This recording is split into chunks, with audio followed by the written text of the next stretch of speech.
ក្រសួងការពារជាតិតាមរយៈអ្នកនាំពាក្យក្រសួងការពារជាតិអ្នកស្រីម៉ាលីសុជាតាបាននិយាយថាប្រទេសកម្ពុជាសូមសម្ដែងការសោកស្ដាយចំពោះអបតវហេតុនៃការផ្ទុះគ្រាប់មីនដែលបណ្ដាលឲ្យកងទ័ពថៃមួយចំនួនរងរបួសបាទកាលក្រសួងការពារជាតិការបរទេសដាក់ថា3នាក់ដល់ពេល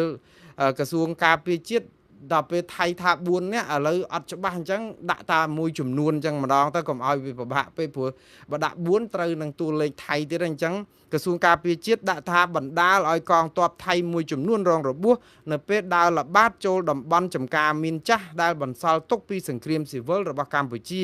កាលពីថ្ងៃទី10ខែវិច្ឆិកាឆ្នាំ2025នោះក្រសួងការពារជាតិបញ្ជាក់ទៀតថាជាមួយគ្នានេះក្រសួងការពារជាតិក៏សម្គាល់ឃើញថាចាប់តាំងពីថ្ងៃម្សិលមិញរហូតមកដល់ថ្ងៃនេះបណ្ដាសារព័ត៌មានរបស់ថៃមួយចំនួនបានចេញផ្សាយដោយដកស្រង់សម្ដីថ្នាក់ដឹកនាំប្រទេសថៃនិងមន្ត្រីនៃកងយោធាថៃដែលបានចោទប្រកាន់មកលើកម្ពុជាថាបានដាក់គ្រាប់មីនថ្មីនិងបណ្ដាលឲ្យយោធារបស់ខ្លួនជាន់ផ្ទុះនិងរបួសធ្ងន់នៅខេត្តព្រះវិហារនោះក្រសួងការពារជាតិសូមប្រកាសបដិសេធការចោទប្រកាន់នេះរបស់ភាគីថៃចុងក្រោយក្រសួងការពារជាតិបញ្ជាក់យ៉ាងមុតមមថាចាប់តាំងពីក្លាយជារដ្ឋភាគីនៃអនុសញ្ញាអូតាវ៉ាកម្ពុជាតែងតែប្រកាន់ខ្ជាប់នូវគោលការណ៍និងកាតព្វកិច្ចរបស់ខ្លួននៅក្រោមច្បាប់អន្តរជាតិដោយមិនដែលដាក់មីនថ្មីដែលគំរាមកំហែងដល់សន្តិសុខនិងសុវត្ថិភាពរបស់មនុស្សជាតិនោះឡើយបាទឥឡូវនេះ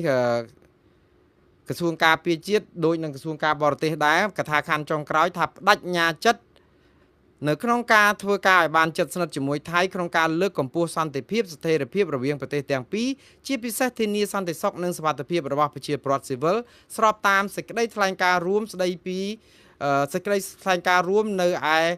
ទីក្រុងកូឡាលំពួររវាងកម្ពុជានិងថៃដែលចុះហត្ថលេខាថ្ងៃ26ខែតុលាដូចគ្នាក្រសួងការពារជាតិដោយក្រសួងការបរទេសដែរបើទោះជាថៃសុំលែងក៏នៅតែបដិញ្ញាថានឹងនៅរក្សាចំណងអាពាហ៍ពិពាហ៍នេះដដែលបាទតើយ៉ាងម៉េចទៅវិញឥឡូវយើងខ្ញុំស្លេះសេចក្តីថ្លែងការណ៍របស់ប្រទេសទាំងពីរសំទោសក្រសួងទាំងពីរគឺក្រសួងការបរទេសកម្ពុជានិងក្រសួងការពារជាតិកម្ពុជា